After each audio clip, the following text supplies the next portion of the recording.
Hello friends, welcome back to my channel. Today I will be doing my personal ranking of all of the 27 official MCU films that have been released up to this point, December 2021. Now, I don't have any of the TV shows or movies like Venom and stuff like that. I just went on Wikipedia and said official MCU films, and that's where I got my list. You can find in the description below, I'll link the films from my most favorite to least favorite, but in the video I'm going to go the opposite direction just because I don't want to end on my least favorite film.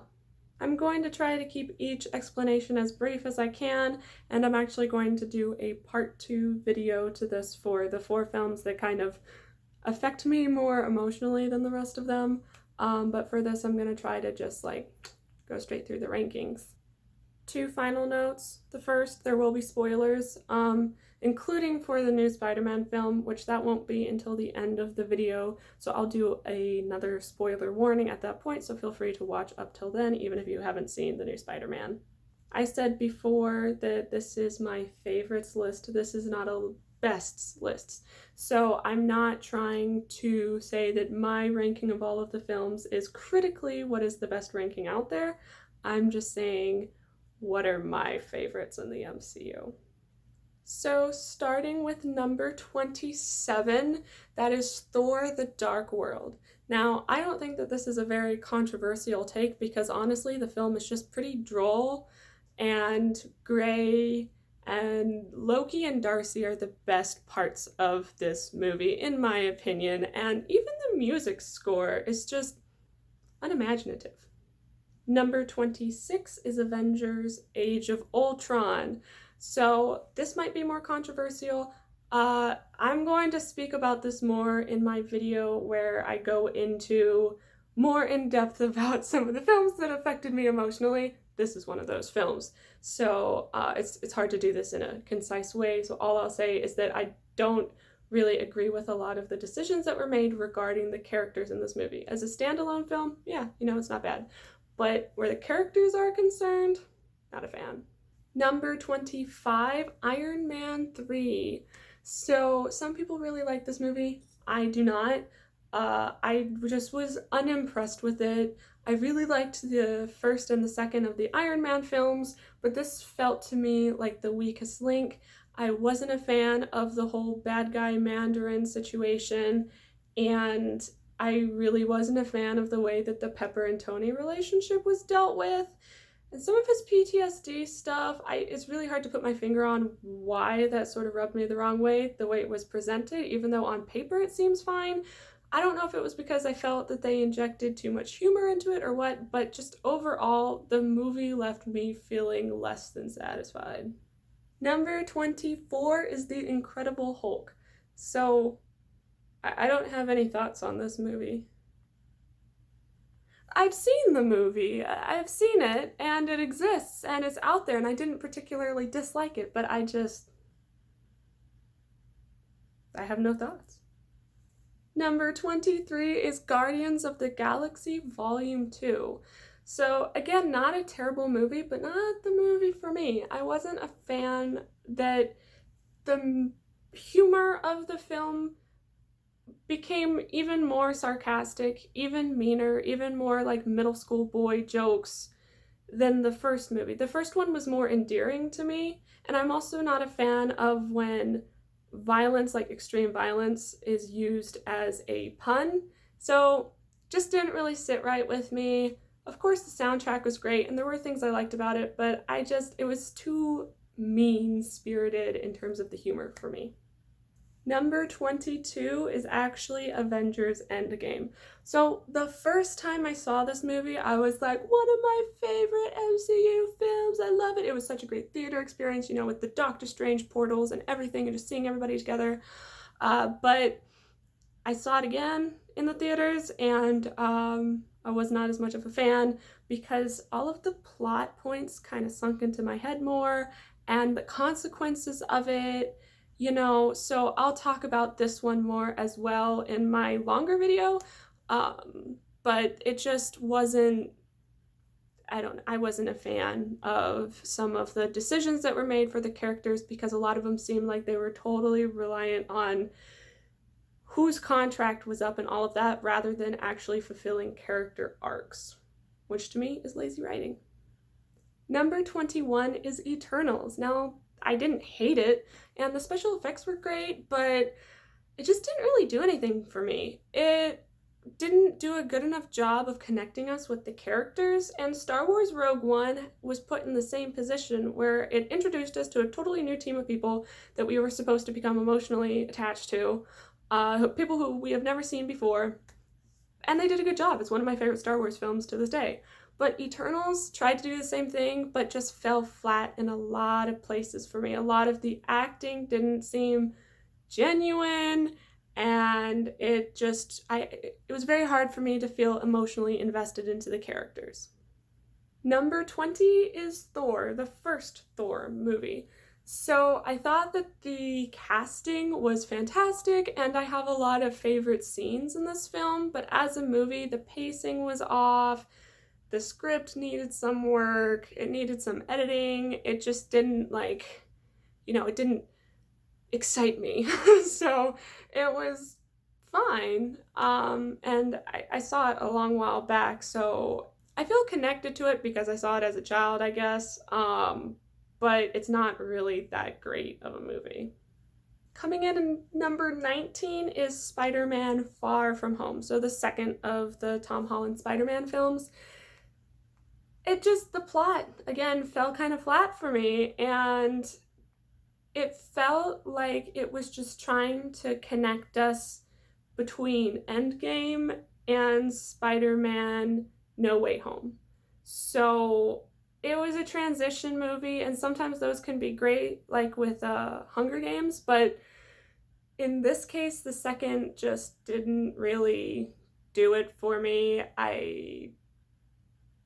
No. Number 18 is Captain America, the First Avenger. So for me, every time I watch this movie, I actually like it more, and I tend to appreciate it more as time goes on. The first couple of times I watched it, I just kind of found it boring, to be honest. But now, I don't know, it's kind of grown on me. Number 17 is Avengers Infinity War. So I give this movie a +1 for Nomad Steve Rogers, and a -1 for Natasha's blonde eyebrows.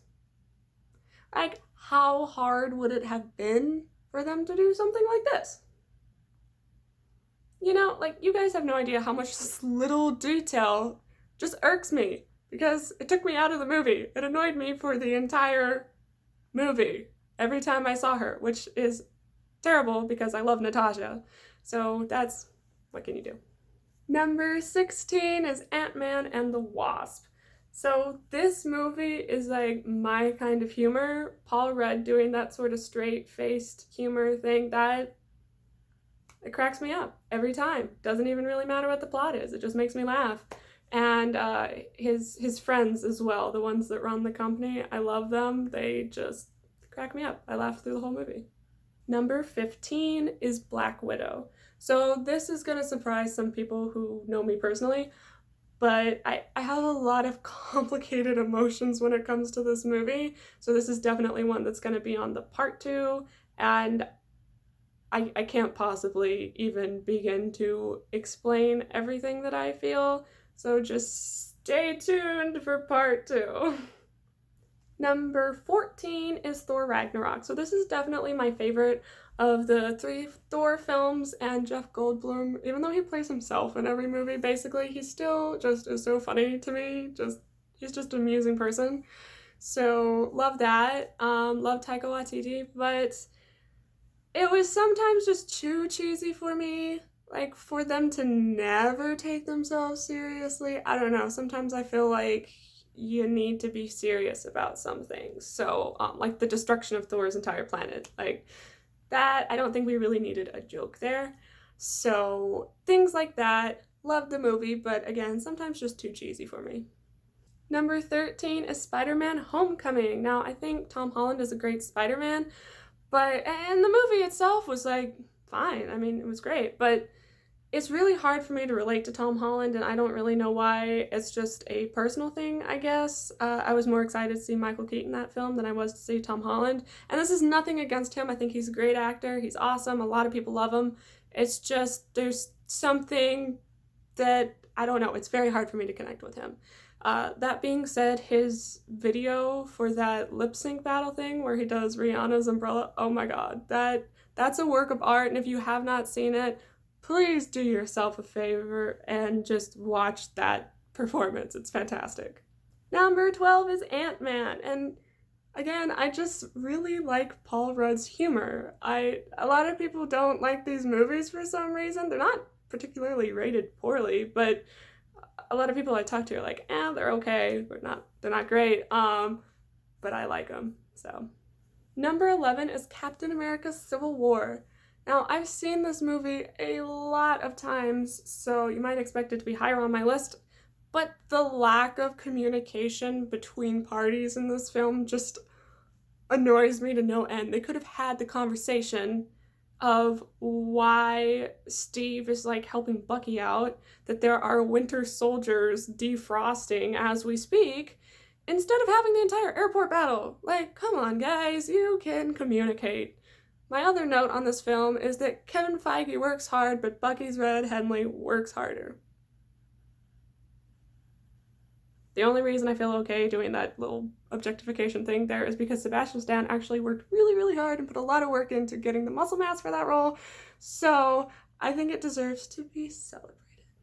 Number 10 is Iron Man 2. So I swear that the Black Widow hallway scene changed my life.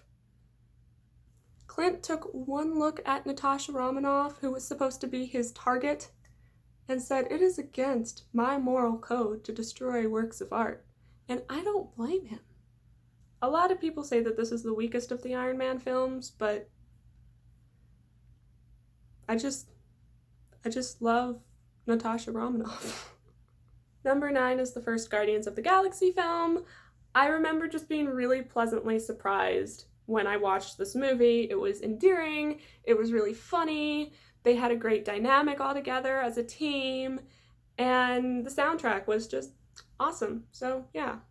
Number 8 for me is Captain Marvel. Even though this isn't one that I would rewatch like a gazillion times, the 90s vibes were fun, I love Brie Larson, but overall for me it was like a really emotional film. I'm sure some other people will relate to this as well, but I cried multiple times during that movie, and it meant a lot to me that it was made and that it was made the way that it was.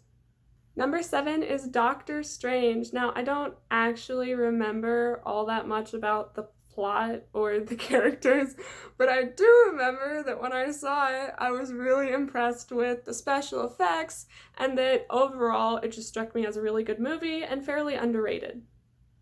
Number 6 is the original Iron Man film. So this is the one that started it all, started the whole MCU, but it was also before the whole Disneyfication began, where it has a distinctly different vibe than some of the other movies because it's before the MCU was taken over by Disney. I also like that, honestly, we saw more character development with Tony Stark in this one film than we did for like the rest of the films that he was in the rest of the MCU. And they did a really good job of making Tony Stark, yeah, a superhero, but also vulnerable and a person, which I enjoyed. Plus, it was just really funny. Top 5 time! So, number 5 is Black Panther. This movie mastered being not just a great superhero film, but also just a really great movie. The aesthetic was great, the soundtrack was great, the acting was great, the action was great, like everything about it was great. They also managed to tackle a lot of really important real-world issues that are super relevant right now, and they did it in an organic way, and I love King T'Challa because he's not just compassionate, but he's also a warrior and a great ruler, and I like that they paired that together and showed how strong that can be. Coming in with number 4, we have the OG Avengers film. So this is a really formative experience of my adolescence, seeing this movie in the theaters, having all of those superheroes come together for the first time. I swear I could see a million superhero movies that were much better than this one, probably, and this one would always be near and dear to my heart.